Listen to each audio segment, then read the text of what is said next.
Welcome one and welcome all Packers fans, Steelers fans, doesn't really matter. As the Green Bay Packers 27-17, they knock off the Pittsburgh Steelers. The Packers now go to 3-1 on the season. The Steelers played tough early, much like we thought they would, and then as the game went on, the Packers just kind of ground on them today. A lot of takeaways from this contest. A lot of takeaways today. First of all, the Green Bay Packers ran the football with A.J. Dillon incredibly effectively. And for those of you watching over on the live stream, we're going to go live via the radio broadcast and the live stream on the website coming up here momentarily. So kind of pardon us. You're going to hear some music coming up here in just a couple of seconds. And then we're going to go ahead and take off. And we will get the show up and running. But for those of you on the live stream, on the Bud Light live stream, you're getting the early hello. So we got about 30 seconds, and then we're going to go live. But the Packers get that convincing win we've kind of been waiting for. Aaron Rodgers, solid day. Here we go. This is the Green and Gold postgame show on the Wisconsin Sports Zone Radio Network. Pretty much the way we thought it would go. As a matter of fact, the score we predicted on Friday and on Thursday night during the Bill Michaels huddle. Welcome to the program, one and all. The Green Bay Packers, 27-17, they knock off Pittsburgh. Pittsburgh came out in a very physical sense. It's just, you had Ben Roethlisberger miss more than a few passes. Today, he was 26 of 40. 232 yards, had that late pick from Stokes. Congratulations to Stokes getting that one.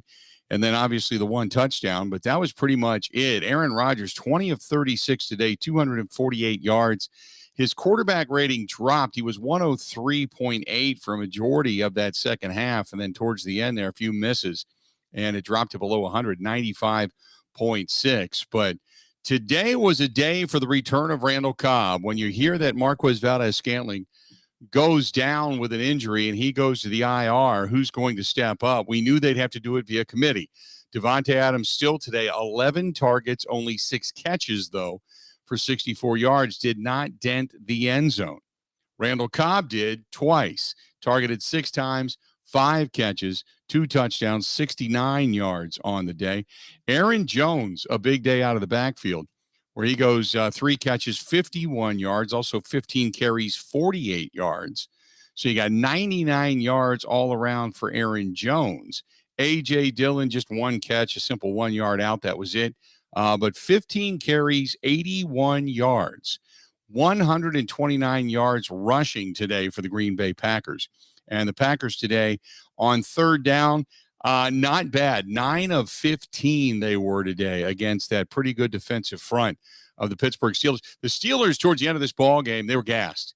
You could see it. I mean, I know Watt took himself out of the game a couple of times throughout the day, but that Steelers defensive front, they were gassed. Credit to the young offensive line. Credit to the young offensive line. It wasn't a great day by any stretch. It wasn't a perfect game. But this was a team that did everything they needed to do at a specific time. And how about Bjorquez with that 54-yard punt? I think it was 54 or 57. And man, oh man, what a job he did. Holy mackerel. That big punt today, he averaged 46 yards net today. 46 yards net today through the air. And when the Packers were backed up deep in their own territory and they needed a big punt, he boomed one today. So nice job all the way around. But right now, I guess the biggest concern, if you want to take anything negative away from the game, is the fact that their secondary, the only player was Adrian Amos, who was truly a starter in the secondary by the end of this ballgame. Jair Alexander went down with a shoulder injury. No update on it as of yet. We don't know if it's a separated shoulder. We don't know if it was just a pinch in the nerve, but he ended up getting carted from the field to the locker room. But it was, you already have Kevin King down. Jair is down. Stokes came in as a backup, played extremely well. You had Darnell Savage Jr. down today. You got a lot going on. So anyway, long story short, it's a very thin secondary, and that's going to be one of the areas of concern. 877-867-1670, 877-867-1670. If you want to hit us up, do it. Two good games by the defense. If you want to really look at this game, you can say, are you becoming more of a Joe Barry fan? Are you becoming a little bit more understanding of what some of the things that they are doing has become for Joe Barry? More pressure on the quarterback, bringing it in different ways. You saw Rashawn Gary show up today. Preston Smith a little bit nicked up. Then he came back into the ball game. Not a bad game today overall by the defense. 877-867-1670. And the one thing that I have not mentioned, and we just kind of overlook it. I remember Elliot Wolf years ago taking to the podium, and we were talking about the picking up of a linebacker, whether it was a veteran or whether it was somebody in the draft. And he said, you guys value the linebacker more than we do. And today, now you know why. Devondre Campbell showed up, whether it was defending passes, deflecting passes, or just being a tackling machine. Devondre Campbell showed up. That guy showed up big time today. And that's the reason. If you've got the only time you don't value a position is when you don't have a good person or a good player at that position, to be honest with you. That's when you don't value it nearly as much. Otherwise, you value it.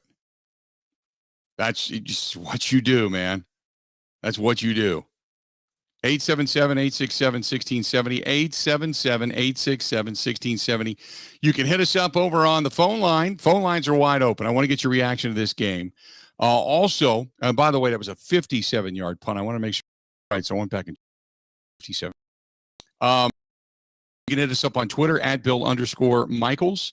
You can also hit us up over in the Facebook fan page. Go to facebook.com/The Bill Michaels Show.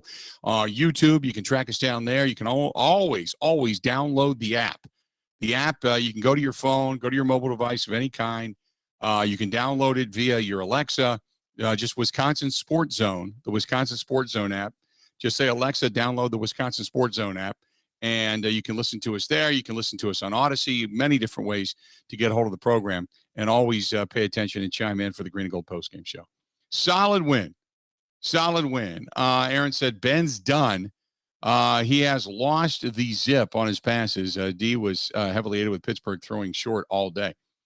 Yeah, but that's because they weren't going downfield, too. I mean, was it a good game by the Green Bay Packers defensively? Because there's a lot of excuses being made as to why they played well. Sometimes a defense can just force you into bad passes. A defense can give you a look that you're not sure of. A defense can add just a half second more of pressure for you getting rid of the football that much quicker. You know, it seems like there's always an excuse made as to why the Packers win. They just win, though. Who cares? Now, if you look at it and say, was it a perfect game? I'll agree with you. No, it wasn't a perfect game. But I'm not knocking this defense. They did what they needed to do. Like I said, Devondre Campbell played strong today. Kenny Clark played strong today. Kingsley Keke played strong today. You saw it up front. You saw him bring in some stunts, a few things different than what we are normally used to. You saw Rashawn Gary finally get that big sack and show up late in the ballgame. You saw the guys, the young guys. Yadam came in after Jair Alexander ended up going down. You had Yadam and Stokes back there. They both played pretty well. Ben tried to go right at him, and passes were defended. Just give these guys a little bit of credit under adverse situations for being able to play a pretty decent game. Get the win at home. That's what you want to do. It wasn't like it was extremely pretty, but 27-17, that's pretty much what we predicted, and I predicted that with a healthy team.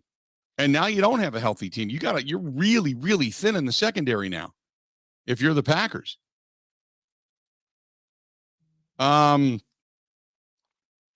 Stephen Michael, he says, couldn't find the app. Stephen, I it's right here. I can download it. It's easy. Just go to your Apple store. Go to your Android store. Just type in Wisconsin Sports Zone, and it says the Zone, Madison. It pops right up. That's what it is. It's right there. Easy. Paul says, good job.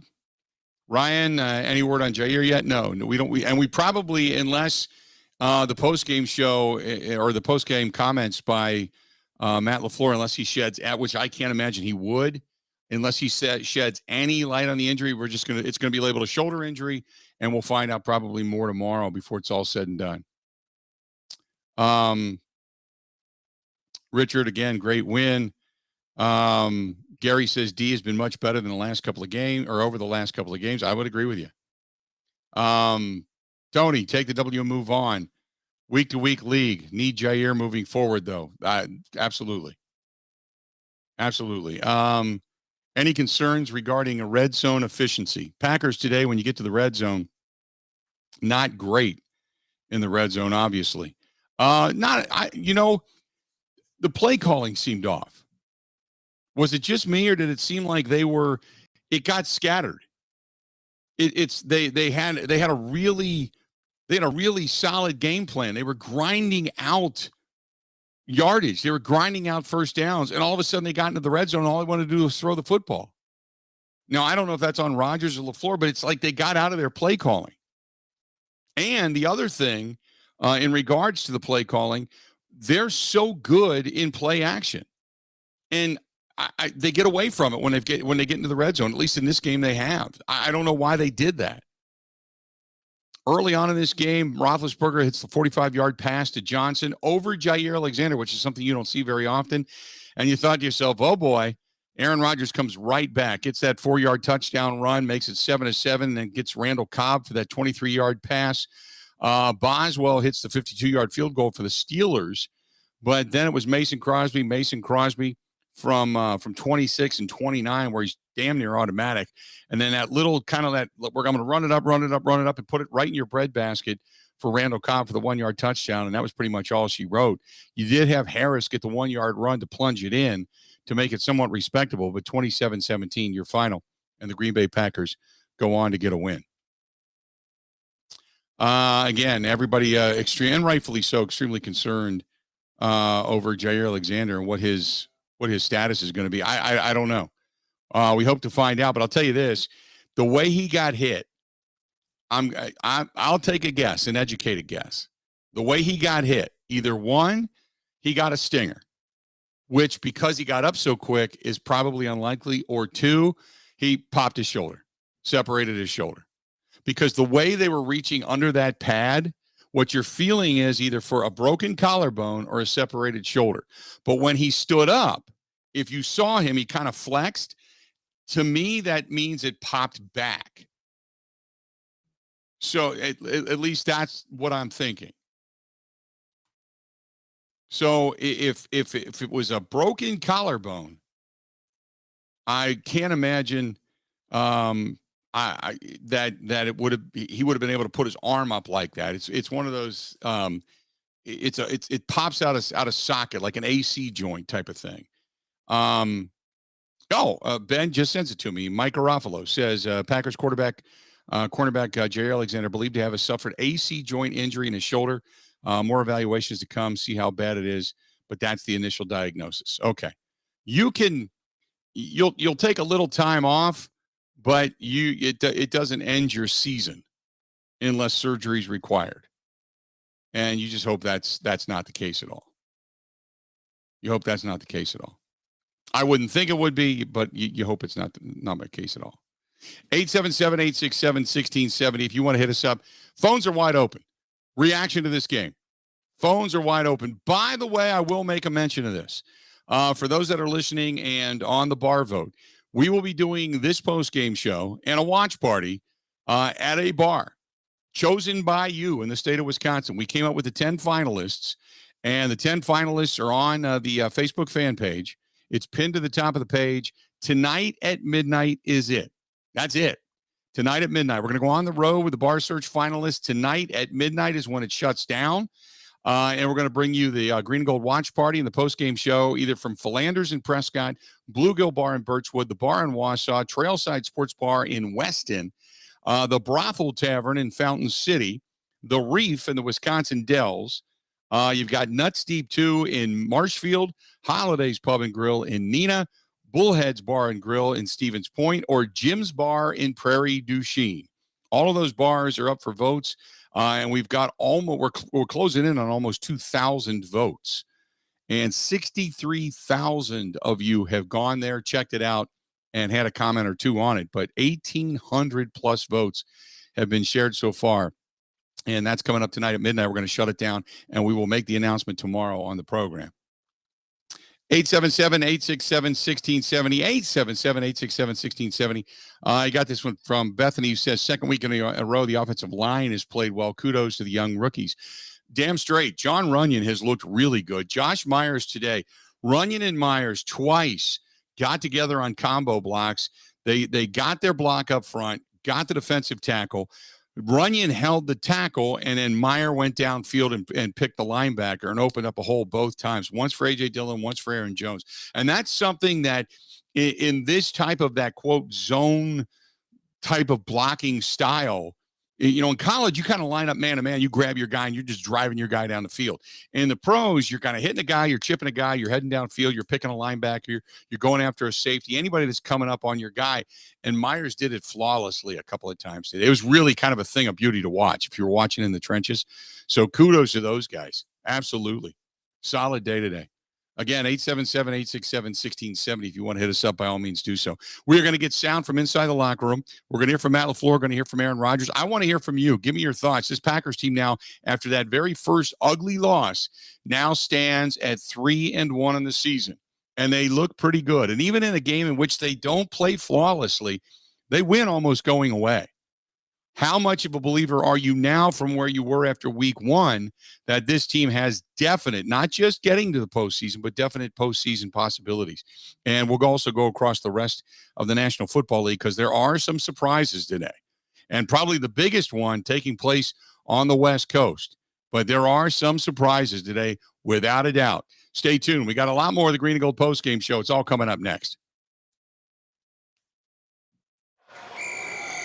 This is the Green and Gold postgame show on the Wisconsin Sports Zone Radio Network.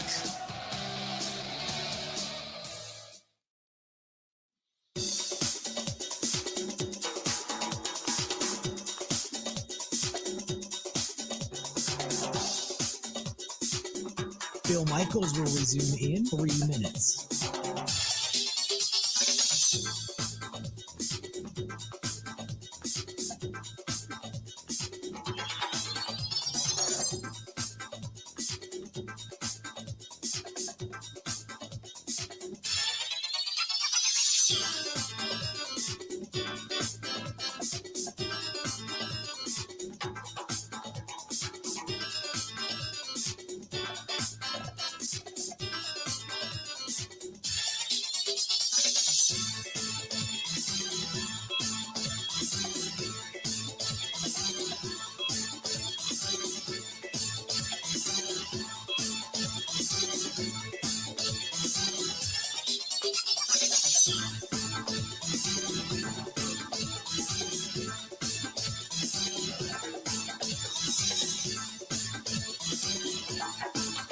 Bill Michaels will resume in 2 minutes.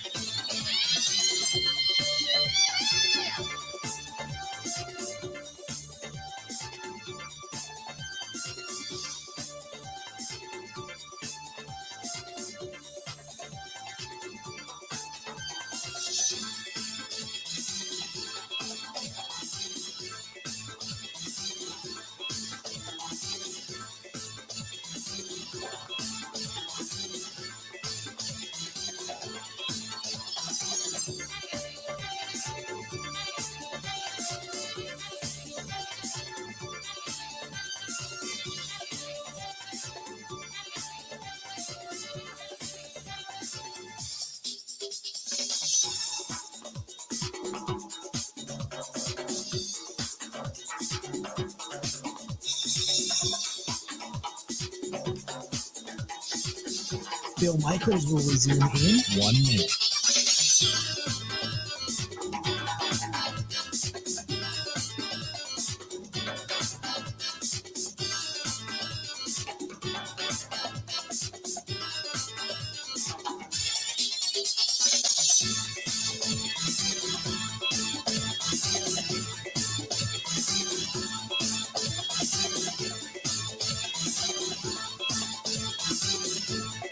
Bill Michaels will resume in 30 seconds.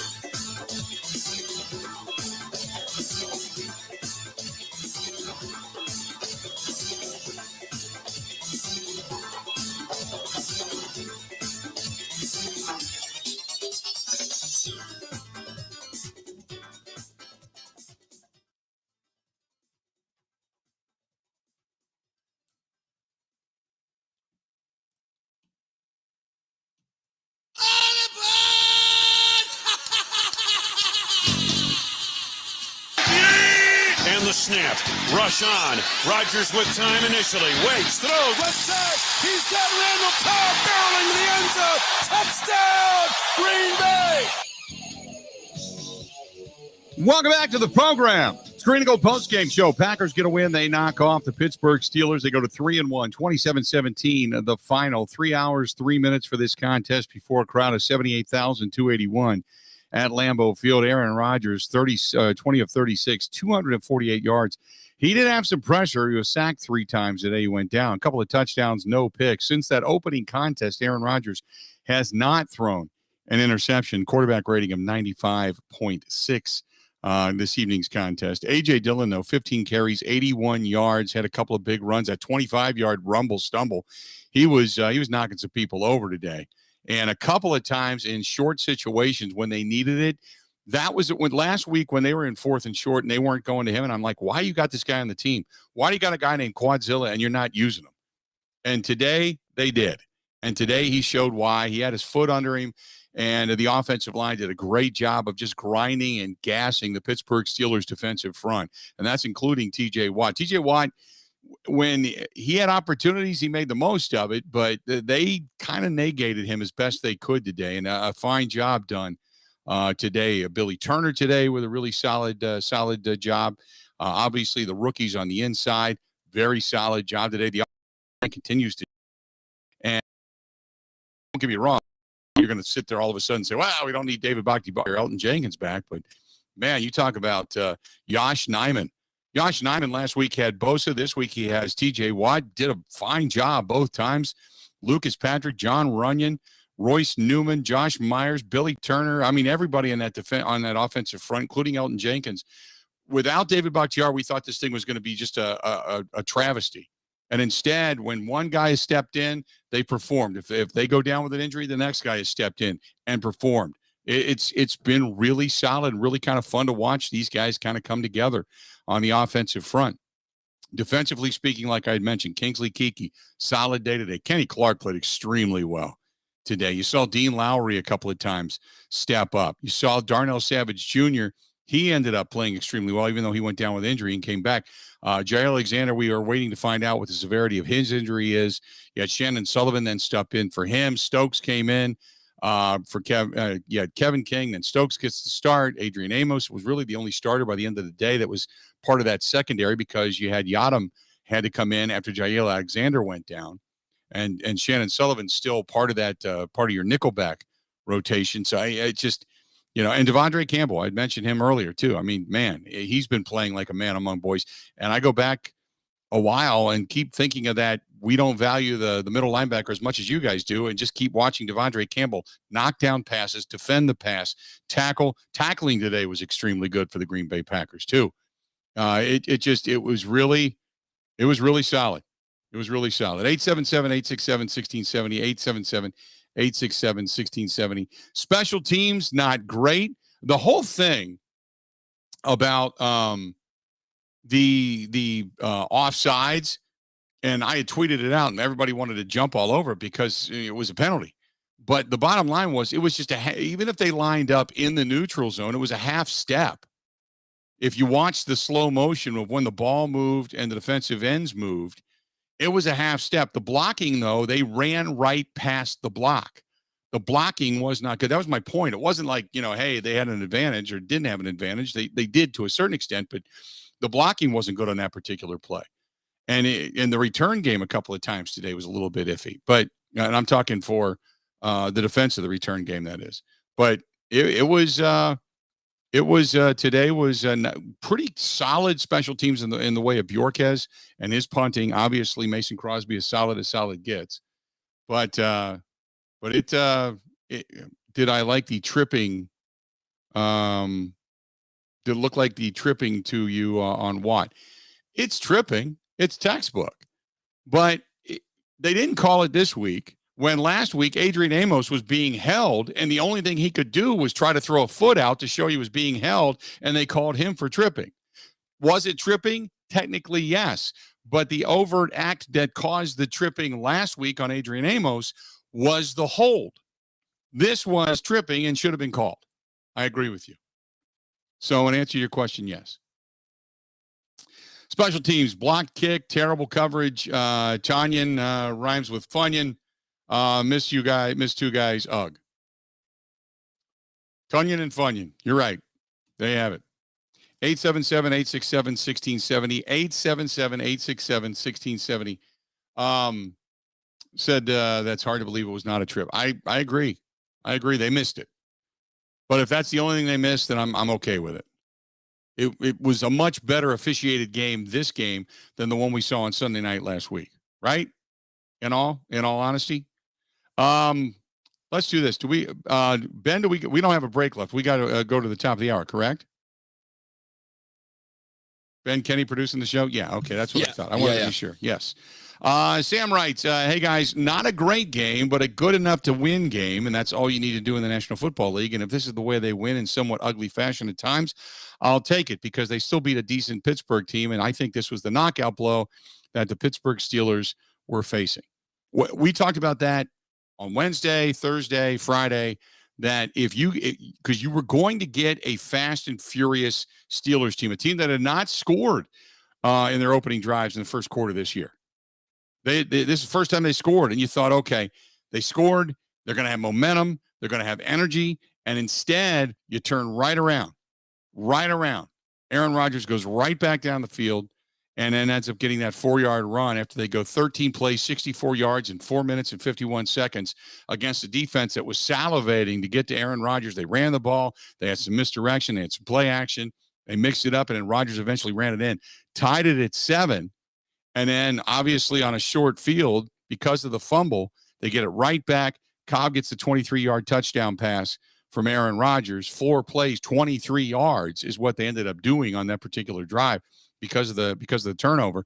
And all of a sudden, it's 14-7. You're trailing Aaron Rodgers. They kept their cool. Give them credit because Boswell goes down, hits that 52-yarder to get it close. But after that, it was all Aaron Rodgers all the time, and you could see him. You could see that defensive front. Not only did they talk about it in the broadcast about how they were a little bit gassed, and I think they had mentioned it, if I heard it correctly, on TV as well, but they talked about T.J. Watt pulling himself off the field a couple of times. They had a couple of guys that pulled themselves out, and they were winded, man. This Packers offensive line did their job up front. They were grinding on them, and they had a couple of guys remove themselves from the game. Watt did, Bush did. I believe, and Highsmith pulled out one time too. And Highsmith is just as much a beast as Watt is. Those two guys are a good tag team. It's just that they stymied them really, really well today, and they got gassed. I mean, Cameron Hayward too. I mean, he came out of the game a couple of times. Solid. Bill says Cincinnati's not going to be easy. No, they're not. And think about this: Cincinnati's also now got 10 days. Since that game on Thursday night, they have 10 days to get ready for the Green Bay Packers. And you better believe it. They believe that Joe Burrow is the promised land. They believe that they're finally going to – they don't believe in their coach down there. They think their coach is a moron. But they believe the team is better than what the coaches are putting out there as far as the scheme goes. And they believe they got a pretty good team. So the fans are going to be jacked. The Bengals themselves are going to be jacked after that big win that they got the other night. In a walk-off style. And then before that, they knocked off the Pittsburgh Steelers. So they think they're ready for prime time now. And now they've got Green Bay that's going to come a-calling next week. It's going to be a good game. I agree with you. And Cincinnati has not been an easy place for the Green Bay Packers to go and play. Favre got beat there. Rodgers got beat there. Rodgers got beat there most recently in that game that Zimmer was coaching. He was the defensive coordinator down there the last time they were in Cincinnati. But it's not been an easy place for them to go and play. It just hasn't been for whatever reason. So you're hoping that the Packers can go down and just kind of go toe-to-toe with them and pull one out. Let's do this. We're going to get away at the top of the hour here. We're going to hear from Randall Cobb, Matt LaFleur, got Aaron Rodgers, Mike Clemens, all in the next hour. Green Bay, the Packers get a win. It's all they needed to do. They're 3-1 in the season. Solid performance. There's some areas that make you a little bit crazy at times. I get it. But this was a good win. Good win. Kind of a wet, damp, kind of a raw night up in Green Bay. Kind of a blech night. Steelers, they got punched, and then they packed it in. That was it. Saw that happen today. I like Mike Tomlin as a head coach, but I think this is it for him. I would be shocked if at the end of the year there wasn't a change made in Pittsburgh. Just because, for no other reason. More of the Green and Gold postgame show. It's coming up next.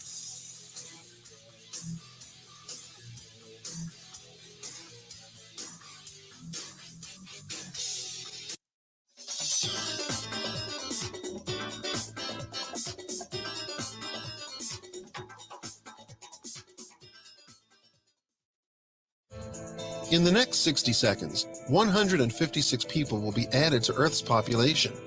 Many will face a life of poverty, hunger, and poor health. At some point, planet Earth may no longer be able to sustain our world's population. But overpopulation is not just a numbers game. It's also about a better quality of life, which includes access to basic health care, food, clean water, and a sustainable balance between people and our natural resources. If you think overpopulation is such a big problem that you can't make a difference, think again. Population Connection is the national grassroots organization that believes through education and information, individuals can make a difference. Take the time to make an investment in a better, safer, less crowded world. Even small choices can make an impact. To learn more, visit populationconnection.org. That's populationconnection.org. A public service message from Population Connection. Blue 58, go! Green 18. Green 19, touch! This is the Green and Gold postgame show on the Wisconsin Sports Zone Radio Network. The Green Bay Packers get a win. They knock off the Pittsburgh Steelers at Lambeau Field. 27-17, the final. Coming up tonight, you have Sunday Night Football. It is the return to Foxborough for Tom Brady as the now the Tampa Bay Buccaneers quarterback. And we all know his prowess when he was with the Patriots. And it's I don't know about emotional. It's something to watch, I guess might be the best way to put it. Just something to watch. It's just there. Just there. Carl says the 2 runs and pass to Adams, 2 runs and pass at the end was a bit of a letdown. I expected Dillon and Jones to perform a bit better running the game out. Jones looked a little off that run he fumbled on. It was a run into a dude and fumble where he amazes at hitting holes.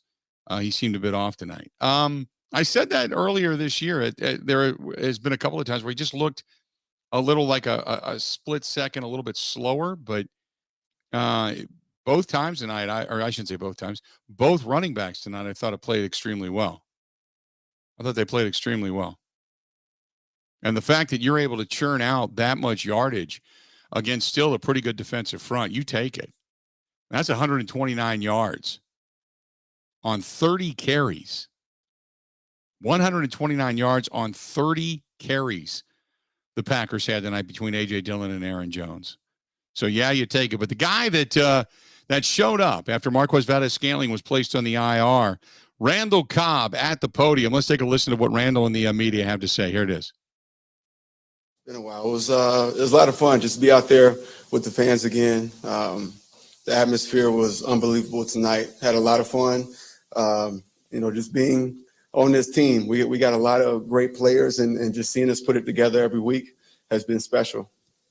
Randall, did you go into this game knowing you were a big part of the plan on 3rd down, or did you just kind of call that? I didn't know exactly, how big of a role I was going to have.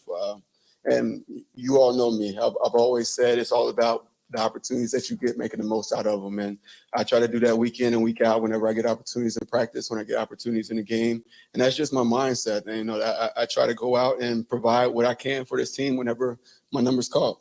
Did you think Aaron was going to try and run that one in, your second touchdown?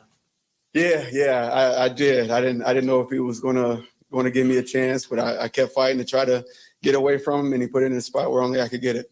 What do you think of his moves on his touchdown?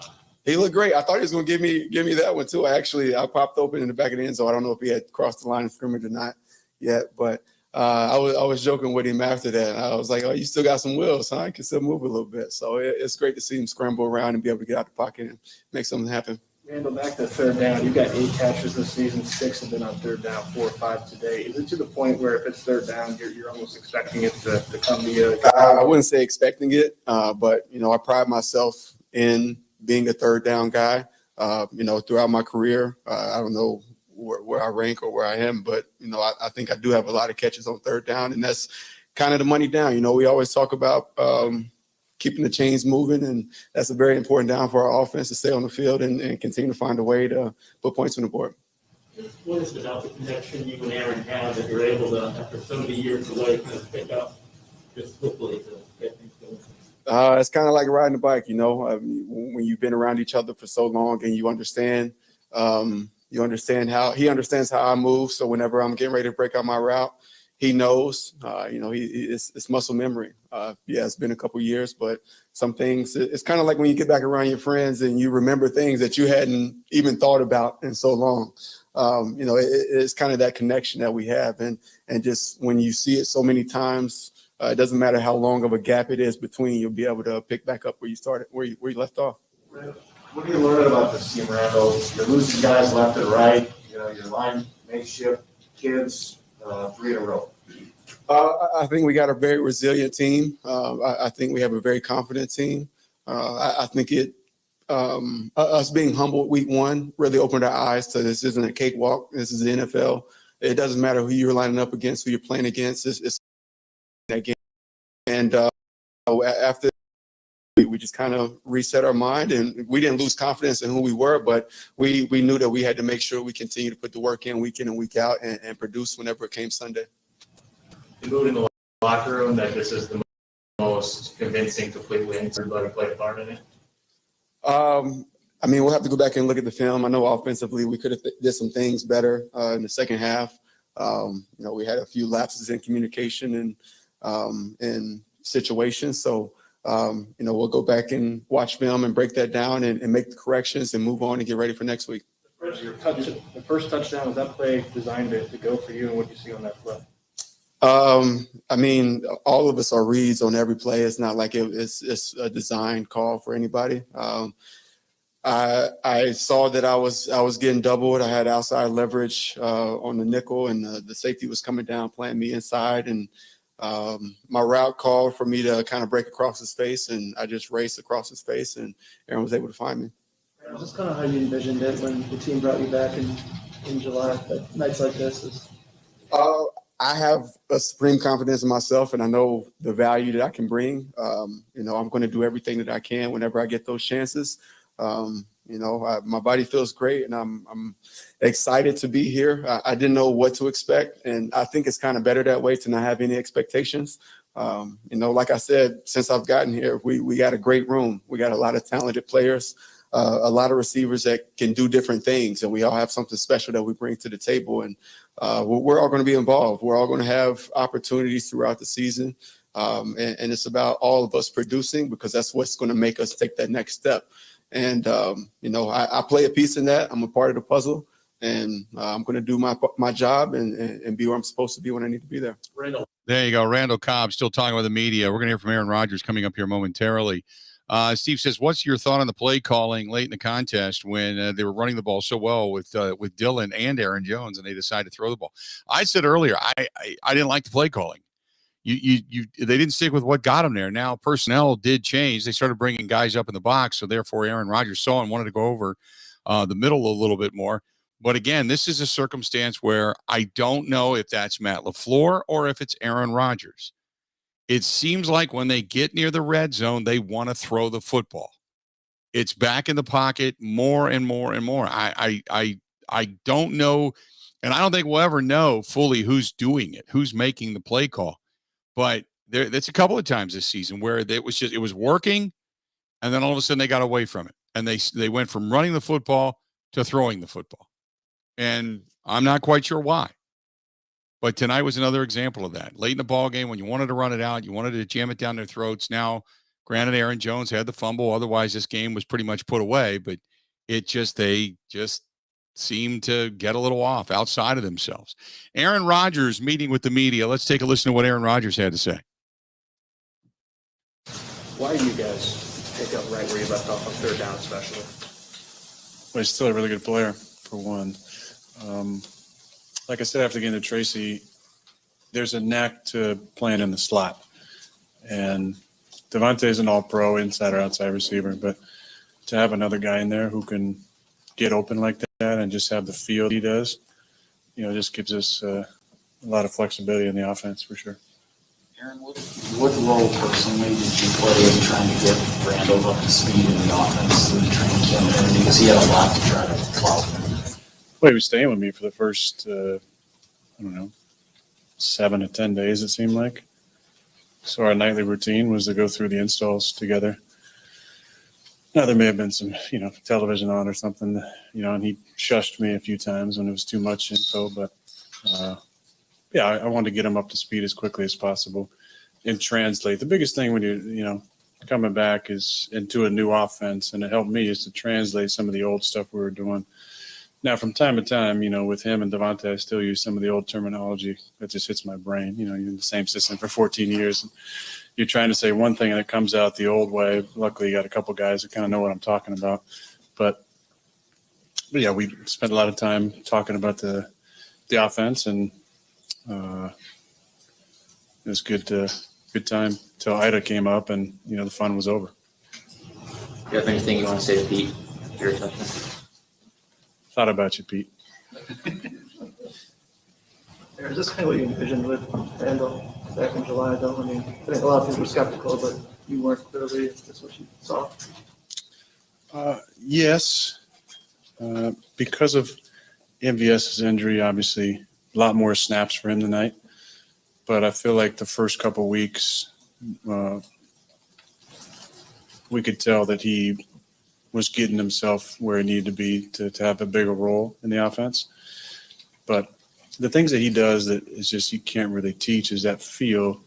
The 3rd and 10 where he had inside leverage and made a kind of an out move, and I put a good ball down the seam to him. His angle on the touchdown, on that route, just the feel. Just having guys who can do it like that. And we have a lot of guys like that. I mean, Devontae is as good as it gets with his feel, and both Alan and Bobby have a good feel. But Cobb's been doing it for a long time at a high level, and tonight was really fun. What did you see on your touchdown run? What did it look like? What did it feel like? Check to a play that we've hit before. My eyes kind of went left to Minka, and I thought he was going to go and double Devontae.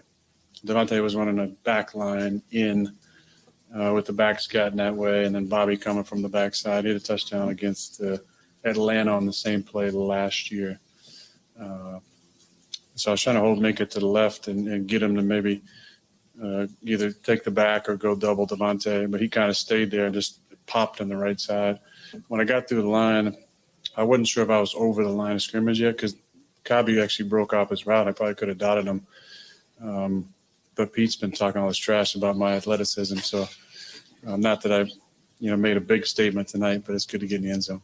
That feel that you talk about with Randall Cobb from the slot, does that come out any more on third down just because of the situation? And what do you see on that first touchdown?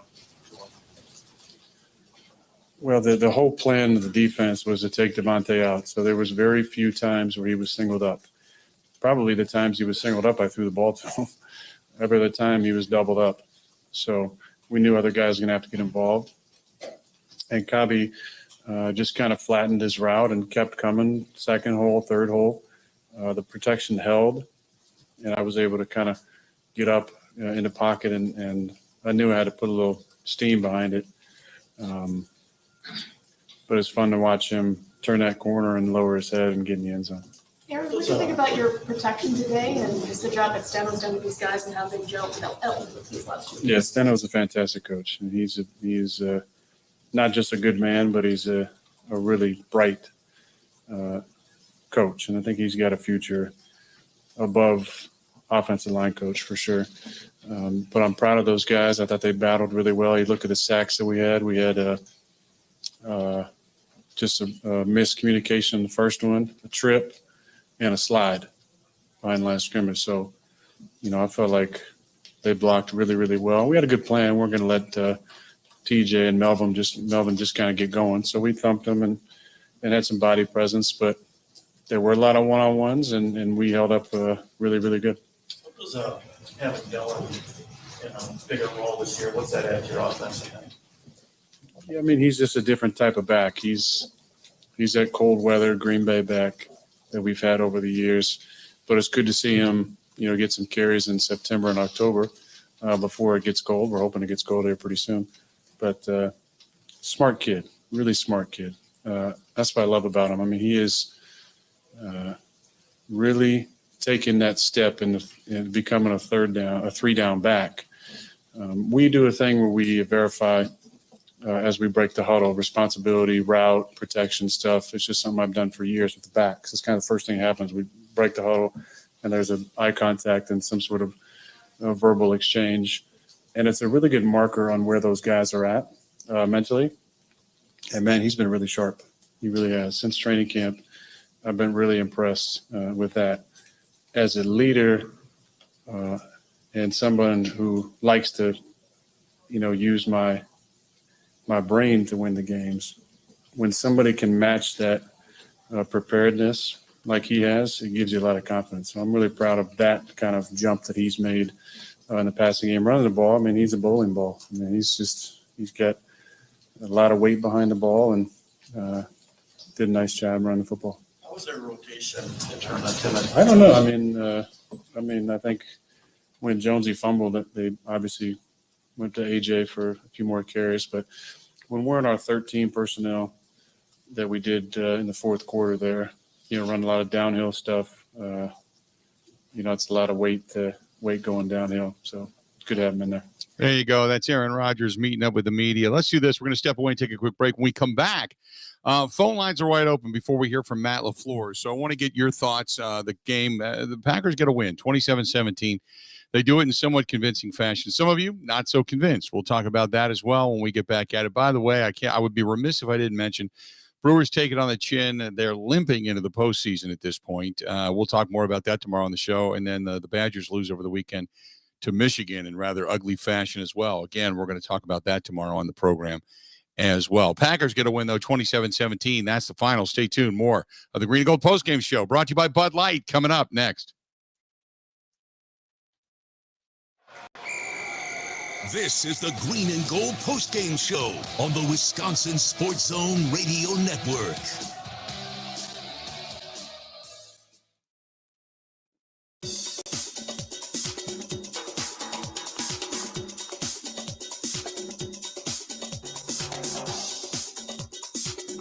Bill Michaels will resume in 3 minutes.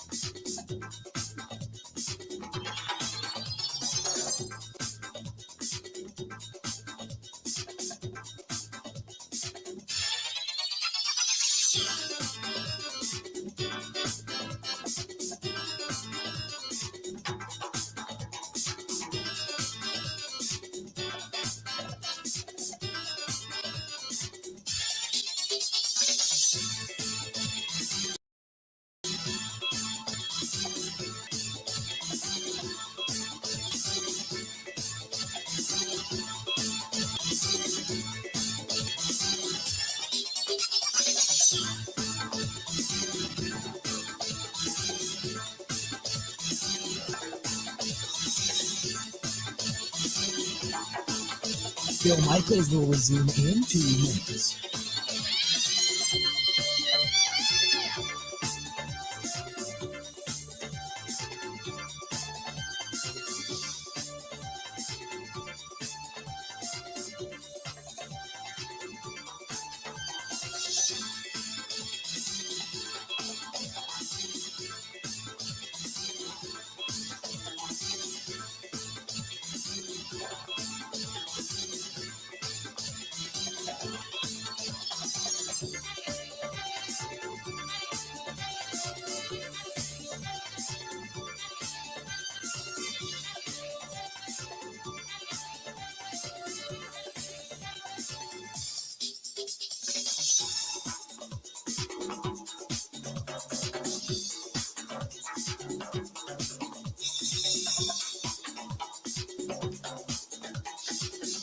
Bill Michaels will resume in 1 minute.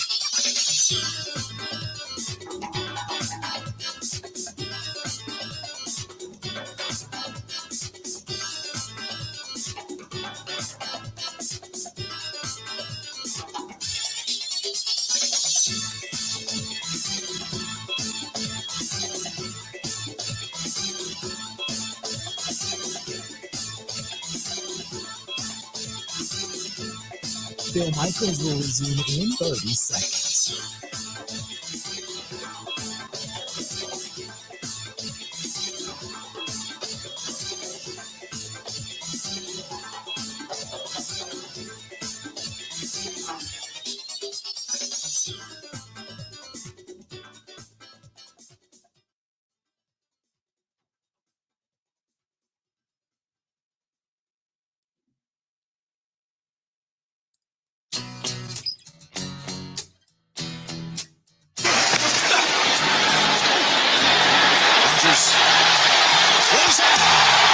It's caught for the touchdown by Randall Cobb, his second score of the day.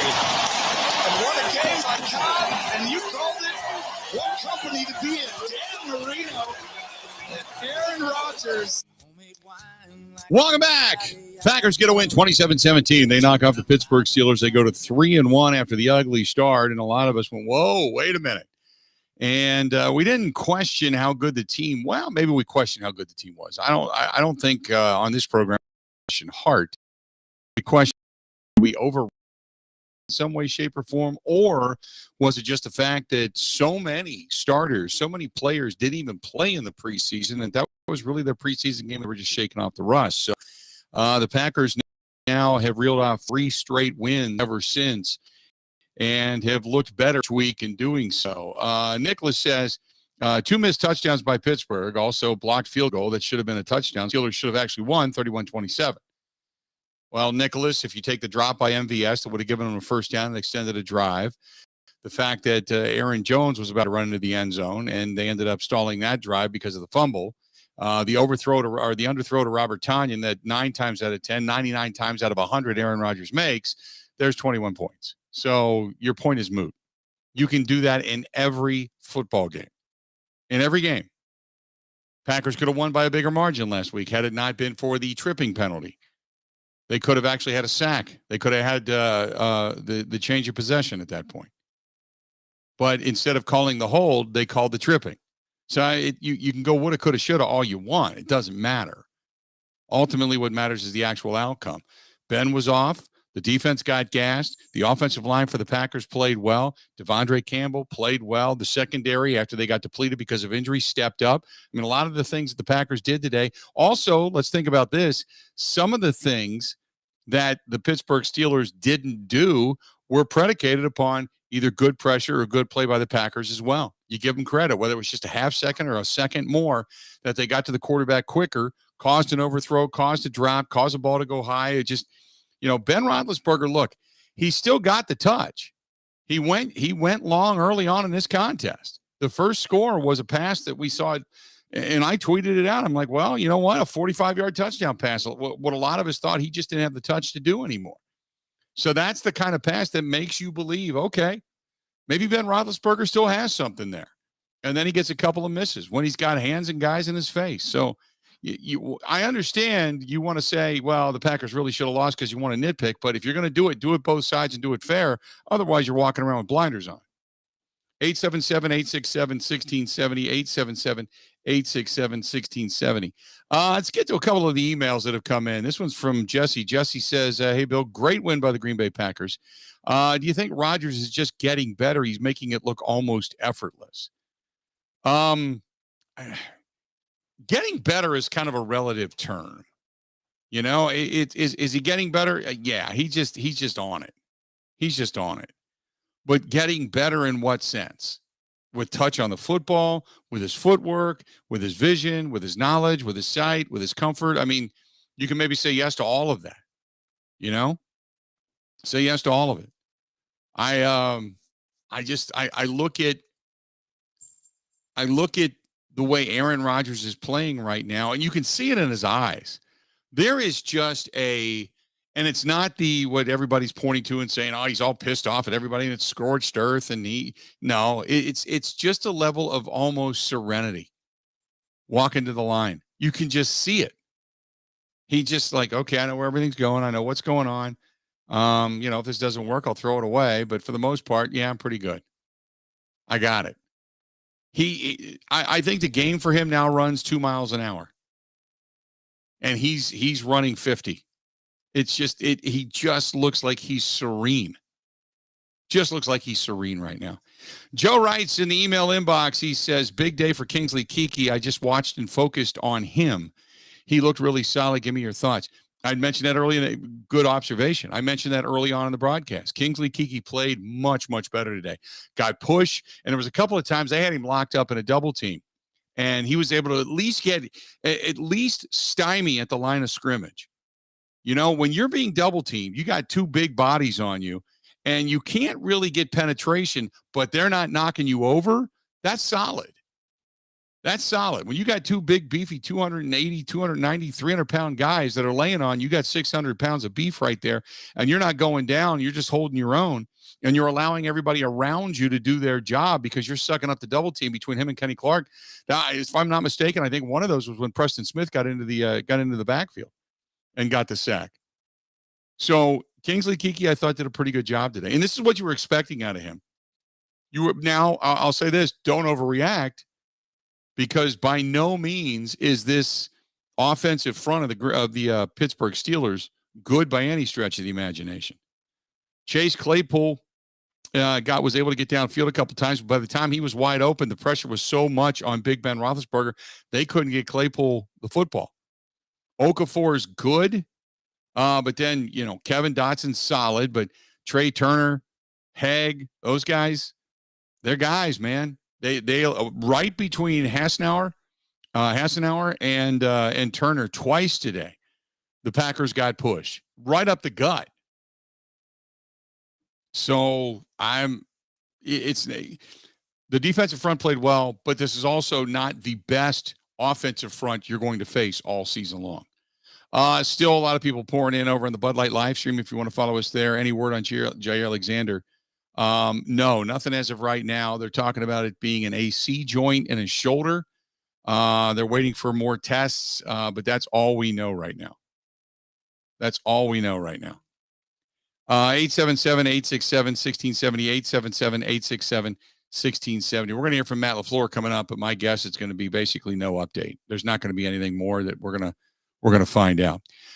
Give us a shout. Phone lines are wide open. I can't believe we don't have Packers fans just lighting it up today. This is a solid win. This was a team that was coming in completely loaded, wanting to make a statement, and you fended them off. That's a solid job. That's a solid job. Nick says the people that are pointing out every flaw need to take a breath and let this team continue to develop. Our identity today will be much different in December. And Randy says, what happened to Tunyon? What do you mean? What happened to him? I don't understand the question. Tunyon today, 7 targets, a couple of catches, nothing big in the yardage department. But I think they were also using Tunyon and Mercedes Lewis inside to be able to chip block as well. They did it quite often just to make sure that you had help on the outside. Josh Nijman got some help. And now Josh Nijman did a really good job in a lot of one-on-one situations, but they gave him a little bit of help. And they were using the tight ends a couple of times pulling. They were pulling tight ends. They were clearing out the hole around the tackle, between the tackle and the guard. 877-867-1670. Hit us up. By the way, speaking of a big day today, in many different facets, the Ravens go on the road. They get into Denver. They get a win 23-7. How about the Seahawks? I thought the Seahawks, after getting beaten their home opener and getting stymied in Minnesota, I was kind of like, well, I don't know where the Seahawks are going with this. 28-21. They went into San Francisco and got a win today. The big one is the Rams got beat. The Cardinals The upstart Cardinals now stand alone atop of the NFC West, 37-20. Kyler Murray got the job done today in L.A. out at SoFi Stadium. And a solid performance. Matthew Stafford, 26 of 41, 280 yards, a couple of touchdowns, and got picked, 89.5. But Kyler Murray, 24 of 32, ran for 39 yards, threw for 268 yards, threw for a couple of touchdowns, sacked 3 times, did not throw a pick. Quarterback rating today of 120.3. A really solid day today. A.J. Green, 5 catches, 67 yards, had a 41-yard touchdown pass from Kyler Murray he caught today. Williams gets 5 catches, 66 yards. He also dents the end zone today. DeAndre Hopkins, 4 catches, 67 yards today. I mean, Arizona is a team to be reckoned with. Today was one of those days in which they put the stamp on their emergence. And when they picked up J.J. Watt, they really told the rest of the world they believe that team's ready to rise. And so far, they're showing it. The Kansas City Chiefs today, 42-30. They knock off the Eagles today, which was somewhat expected. The Jets and the Giants out of New York get a win. The Jets at home, they beat the Titans 27-24 on a missed field goal that would have tied it up. The Jets go on to victory. Meanwhile, the New York Giants on the road, the Saints home opener. Remember, the Saints have been on the road because of Hurricane Ida. 27-21, the Giants go in to the Dome and get the win. Meanwhile, the Vikings, they go up 7-0 early, and after that, it was 14 unanswered by the Cleveland Browns. And even late in the ball game, Kirk Cousins was picked, and then they ended up just watching the ball being thrown away, and they weren't able to put it in the end zone. 14-7, the Browns get the win. The Colts' first win of the season comes at the expense of the Dolphins, 27-17. The Cowboys go to 3-1 in the East, 36-28. They fend off the Panthers. The Panthers put up 14 in the fourth quarter, just not enough after the Cowboys put up 20 in the third.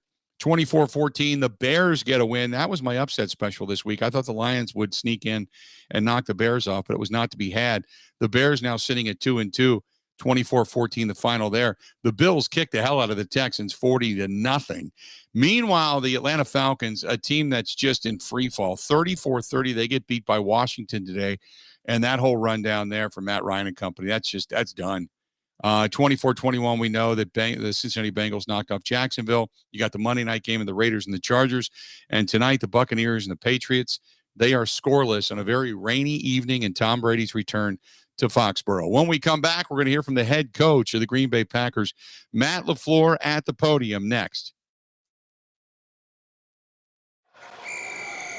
This is the Green and Gold postgame show on the Wisconsin Sports Zone Radio Network.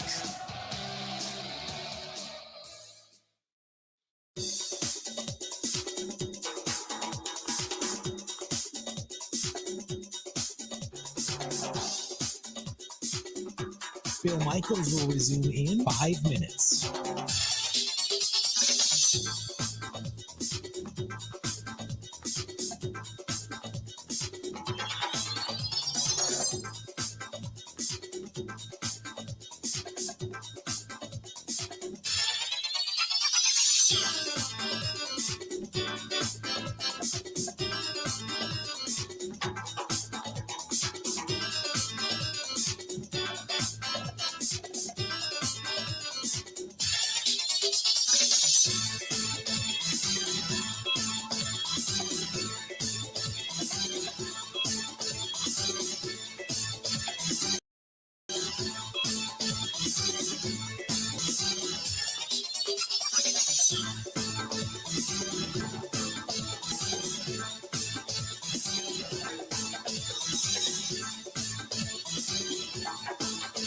Bill Michaels will resume in 4 minutes.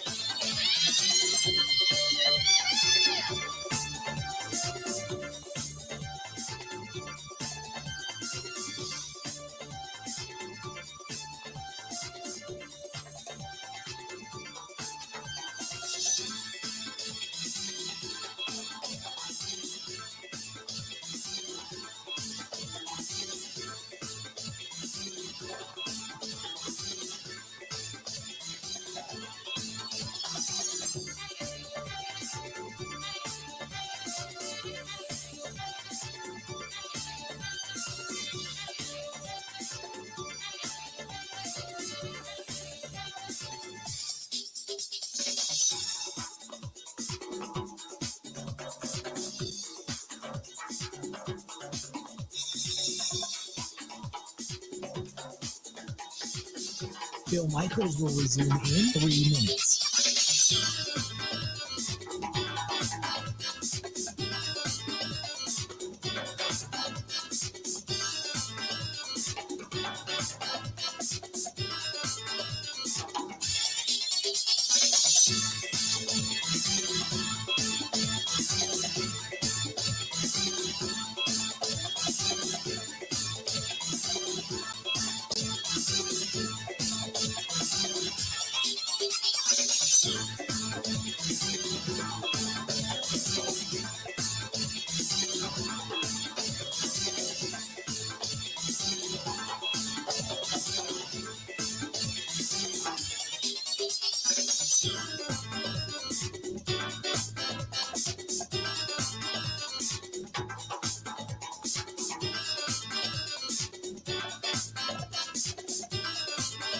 Bill Michaels will resume in 2 minutes.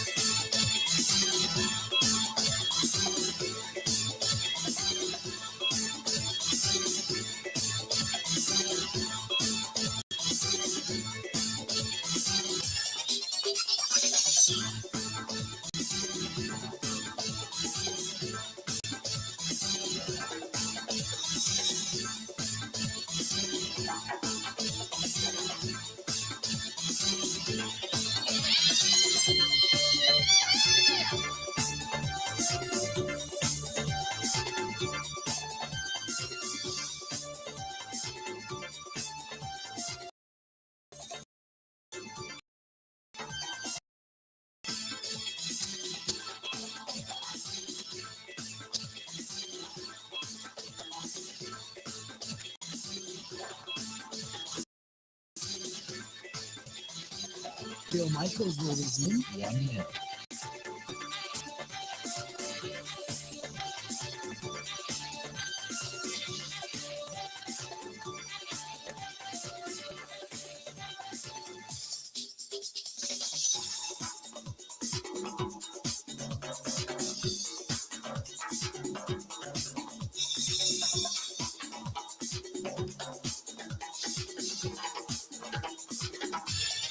Bill Michaels will resume in 30 seconds.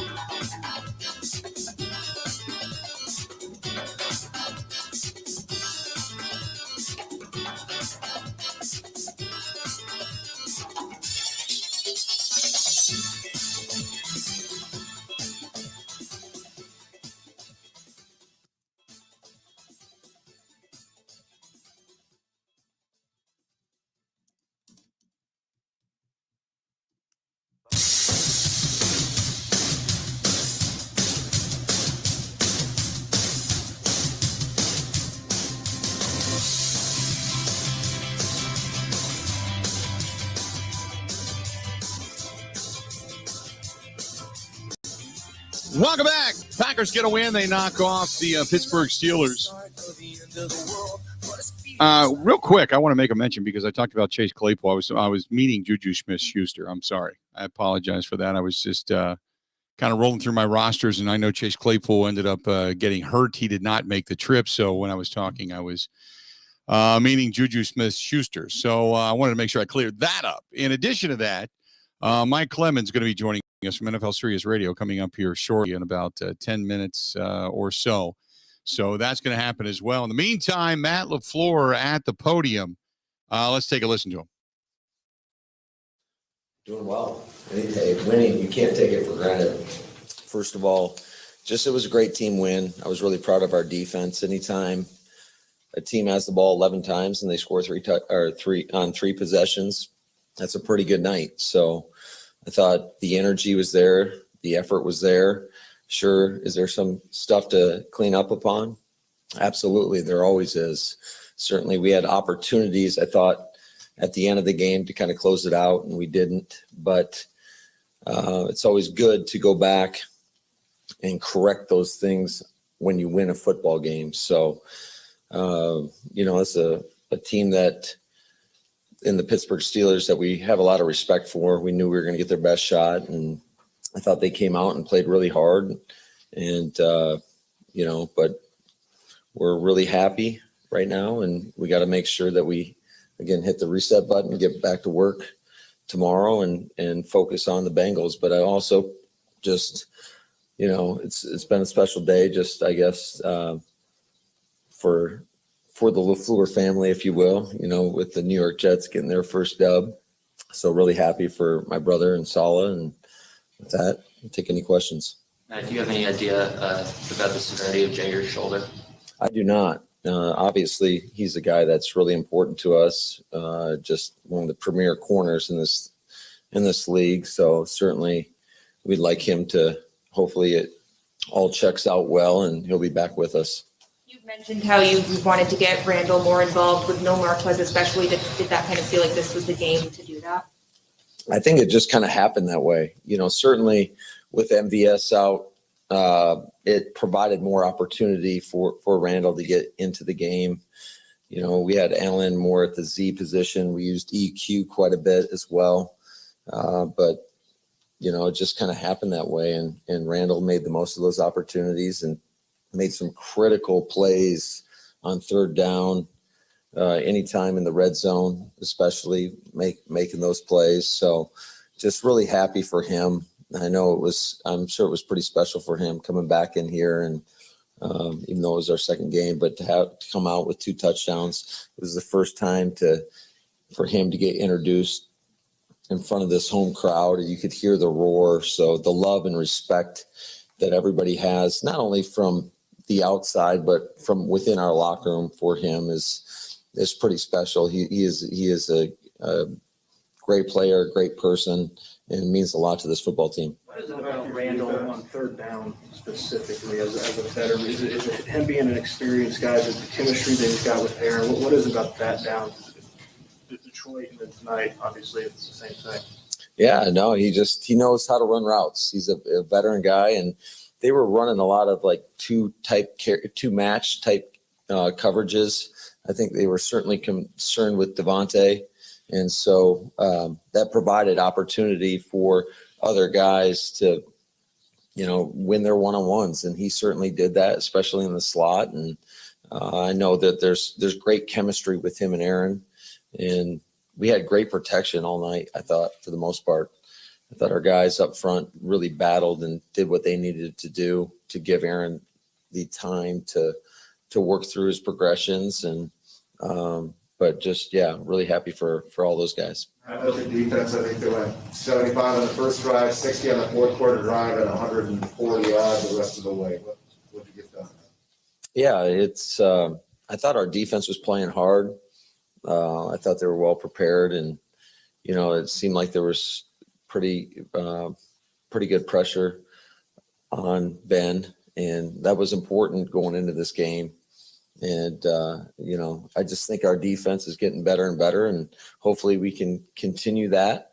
I think Joe's doing a good job of getting the calls into our guys, and that has gotten better as the season's progressed. And I think that's always important, is to make sure we get those calls in quickly to our guys so they can kind of see the offense break the formation and, go out and play ball, make sure the communication's on point, which I thought it was pretty good. I thought that the tackling for the most part was pretty solid. There were a couple instances where they were able to break some tackles, but all in all, I thought it was a pretty good plan. Matt, is there any chance that Alexander is done for the season, or do you feel pretty good that at least that's not the case? I have no idea. I have not heard yet, so I'm hoping that he'll be okay. Circling back to Randall real quick, it seemed like the past 2 games you guys didn't have a lot of situations where you were really behind the sticks, third and long. As a play caller, how exciting and encouraging is it for you that Aaron finds a security blanket like Randall 4 times in those third and long, third and medium situations in this game? How much does that open things up in your mind? Yeah, that's big time, because you got to convert, and I think our offense did a pretty good job overall on third downs. Was it 9 of 15 or something like that? So, and there were some opportunities where we thought we had some things that we just maybe have to execute a little bit better on. And I'm certain there's some calls that I'll go back and look at the tape and be like, man, that was a bad call. There always is. So. But I thought our guys, for the most part, we kind of took the air out of the ball in the fourth quarter. And then when we did, we just we're a little bit short on a couple of those opportunities there, but I thought our guys played hard all in all, and I was proud of their effort. Mo explained to us the other day about the timing of the operation on field goals, but you almost got the game winner block last week. I don't know if that was the right call or not on the offside today, but it's both the same size. Is that a concern for you? And were you fairly confident that that was offside? I was in the moment. I was talking to Jason here a little bit ago, and he said it was pretty close. So I'll have to go back and look at it. Certainly in live time, you could tell they got a great jump on it. So I don't know if it's something that we're doing up front or whatnot, but I thought there was no way that they couldn't have been offsides, but I heard it was pretty close. So we'll definitely take a look at everything and find ways to try to improve and make sure that we rectify those mistakes. Today, what type of confidence do you think they gained from getting inside to end the game? Last week, the offense got the go-ahead score after the late score by San Fran, but closing it out was what you saying. Yeah, that was great. That was awesome.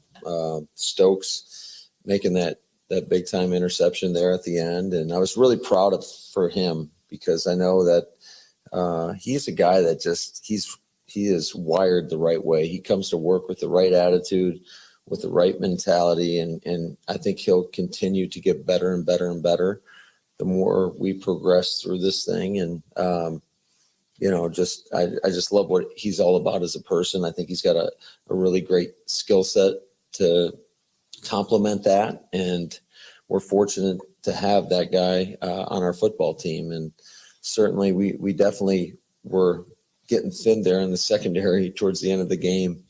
It was cool to see some of those young guys get out there and make some plays. Eric, I believe after the Jets game, you had mentioned that in practice they kept going quick out on them, and then that Jets game go out and up and they complete the pass. Aaron just told us a story today how they kept going out, and then they didn't out and up, and they were, he wanted to see how Eric responded to it, and he was all over it. Where have you seen that growth from Eric over the course of the last couple months? Well, I think that's a great job by our defensive back coaches, first and foremost, Jerry Gray, Ryan Downard, Justin Hood, just doing a great job with those guys on a daily basis, preparing them the right way. But also it's a great credit to the player. And I think just like anything in this league, the more experience you get, the better you're going to get. And, it was big time for him to make that pick. There you go. That was head coach Matt LaFleur talking to the media. Still is. I want to step out of this. We're going to come back and talk with Mike Clemens from NFL Sirius Radio, our Green and Gold insider. He'll be joining us coming up next. Stay tuned. Final segment of the Green and Gold postgame show. It's right after this.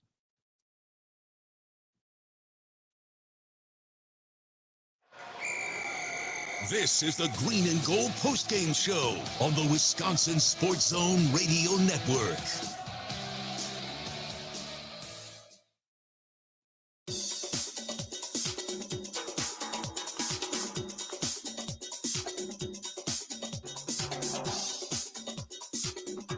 Bill Michaels will resume in 3 minutes.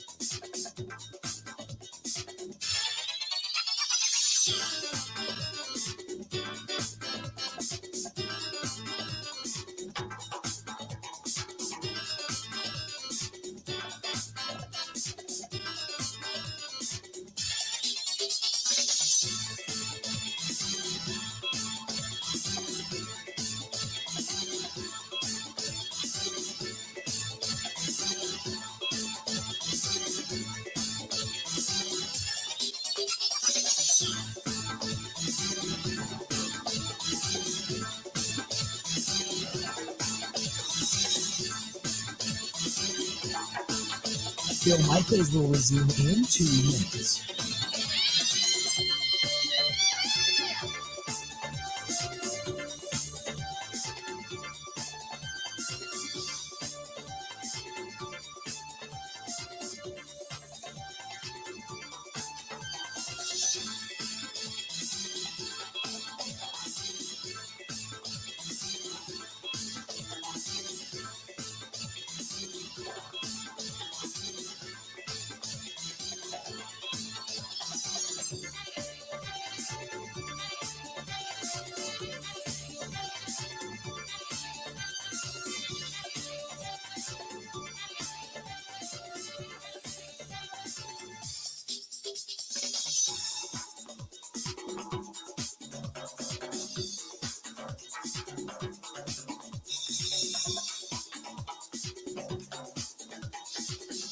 Bill Michaels will resume in 1 minute.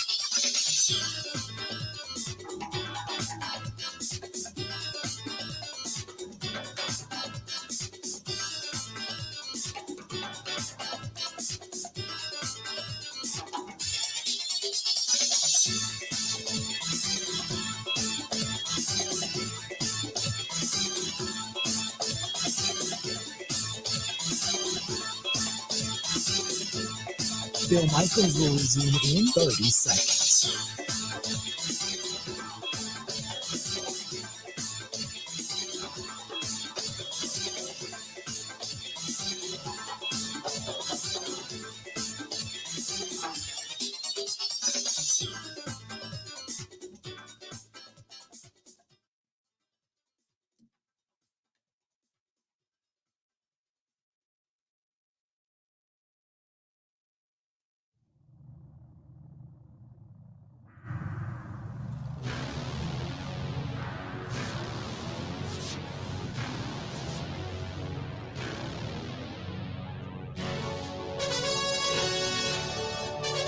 Packers get a win on kind of a raw night in Green Bay. Solid performance. There's still some flaws, some things to clean up, but Green Bay Packers on the season start against the New Orleans Saints. Now we go back up to Lambeau Field. Joining us from inside is Mike Clemens from NFL Sirius Radio and our Green and Gold Insider. So, Mike, I guess the question is, how'd you see it? Strangely, a weird night in the press box again. The IT crew at the stadium is the best, but the press box was packed. Everybody from Pittsburgh came for this one. Please, and then there was all the VIPs in town. All the Super Bowl 31 guys were there, including Favre. Got a huge ovation, all that. So it's like, it's 2021, and to cover a game when you don't have any kind of connection to the internet for most of the first half of the game was kind of difficult. Yeah. Well, I guess to get your end-gen stats and all that type of thing. And it's tough for fans when they're coming in because I've been watching them every day, but they're working on those new phone booth things. When people come in, now you show your ticket on your phone, and they've had guys working around the clock, working on a dozen of those machines, and you see some of the long lines. So those technical things aside, I ain't got much to say because I thought that this was a textbook win for the Packers, for where this team is at, for where they came from being so flat against Jacksonville. I thought going into this game that this Steelers team kind of reminded me of a powerful Packers team back in the day when it was Mike Sherman and Brett Favre, and they could get off to 1-4 starts. Then they go on a run, they win 10 games, and they still win the division. That maybe that was going on, and I still respect Tomlin as a coach, but he's got some serious problems. And one thing is like when your star receiver like Chase Claypool is inactive because of injury. So, you depend on guys like Juju Smith-Schuster.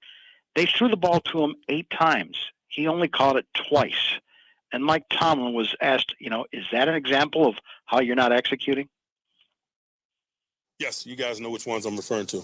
We got to have those plays, particularly when we're not playing as well as we like.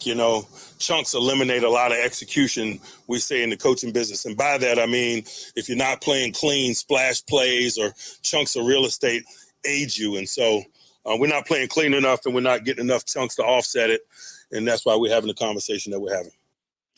A lot of frustration there, Mike, and that's probably as serious and if you ever want to say as down as I've ever heard Mike Tomlin coming out of a win, basically saying, look, we're not playing good right now, and Roethlisberger's got to hit him. Right, and Roethlisberger, you saw with some of the missed balls as well. Najee Harris is a force, and the Packers defense had answers for it. I mean, I think that was a good scheme, well played. I think the Packers matched the Steelers' intensity in the first half, and I thought the Steelers came out and, played some Steeler football.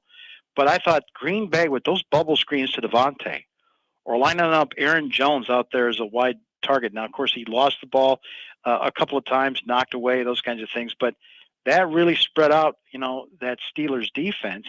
And I thought they did a great job considering T.J. Watt was on the field tonight. So, schedule-wise, you just finished the first quarter of the season and you're 3-1.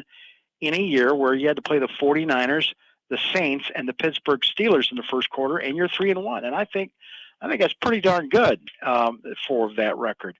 And when you talk to Aaron Rodgers about all the national criticism and the write-off that he was getting, that he wasn't into it this season, he's still getting those kinds of questions. When you think that you're doing this without David Bakhtiari, now Elton Jenkins, and you got Josh Nijman out there against some of these Steelers, like TJ and the rest, you saw his family in the stands tonight. That's just never going to live down. Why didn't they take TJ instead of Kevin King? But I mean, Aaron Rodgers summed it all up as to where the Packers are right now. Well, I'm just proud of our guys because as overreactions go, there were a lot of people that were questioning us, myself, after week one, and we stayed the course. There's a lot to be said for that. That's what we've done over the years. We've had some rocky starts over my time, but we've relaxed. We've stayed focused. We've stayed with the plan that's got us here, and I'm proud of the defense. I think the defense, really played well tonight. And if you would have told me early in the season, we'd be without, arguably two of our best linemen for a couple games and play those two fronts, I would have been ecstatic with 2 wins. And here we are, 3-1, beating 2 fronts without Dave and without Elton. Mike, the one thing I will say in regards to special teams real quick, and I agree with all the injuries specifically in the secondary they've had and up front that they've had, to be sitting here at 3-1 is special. But 2 weeks, last week, that field goal in which Mason Crosby put it through the uprights to win the game, almost just within maybe a hand of being blocked. And tonight, they got kind of bailed out by a questionable call as to whether or not they were or were not offsides. But again, a blocked kick. So they got to shore up some things on the special teams. No, that would have been an 87-yard return for the Steelers and a huge momentum swing. That big difference. Instead, you got another 3 points. Mason Crosby, who's hit 23 in a row. Jair Alexander, what did you say the national report from NFL Network was? AC joint. And with the shoulder? An AC joint, yeah. Because some guys are saying, they've said shoulder before and it turned out to be, collarbones. So if it's AC joint, that helps. Kind of surprised it was Ike Yadam, the free agent that they picked up that went in there for Jair. But, that's the question we'll be talking about is if Kevin King's not back in another week, who is going to be their opposite Eric Stokes, who I thought had a pretty good game. Oh, and I have to say hi to you for somebody. I turned up in the elevator on the way down after the game and get a tap on the shoulder, and it was Bucks GM John Horst, along with his wife and son and daughter that attended the game in the suite tonight. Everybody was in the house today, and what a nice guy. It's actually the first time I had a chance to meet him, but he listens. And that's was awesome. Cool to find out. Good stuff. Yeah, I like John Horst. He's a good dude, man, and he's obviously put a hell of a team together. So good stuff. Michael, appreciate it as always, buddy. We'll talk again tomorrow. Thanks, Bill. All right, buddy. And there you go. Mike Clemens, our Green and Gold Insider with NFL Sirius Radio, joining us for a couple of minutes. That's going to do it. The Green Bay Packers one more time before a large crowd there tonight in kind of a raw atmosphere. 78,281. It was the Green Bay Packers 27 and the Pittsburgh Steelers 17. You have about 4 hours to go in the voting for the bar contest, and we are going to announce the winner tomorrow on the show. By the way, it was reported Juju Smith-Schuster said that the 4th down in which he stretched for and came up a little bit short, that was actually a man-buster route. It was supposed to be a rub on a cornerback. He said one problem, though, was a zone by the Packers. The Green Bay coaches were one step ahead of the Pittsburgh offensive coaches on this day. Maybe if you're a Joe Barry hater, maybe this is a little bit of reason, a little bit of light shining through to like Joe Barry, or to start to look over that fence and say, well, maybe things are going to get better. Maybe things are going to get better. Hey, you got 4 hours left. Keep voting for your favorite bar. We're going to mention it tomorrow, and then we're going to have a watch party on November 7th in the Green and Gold postgame show live from that establishment on that particular day, chosen by you, the listener. Time for us to go.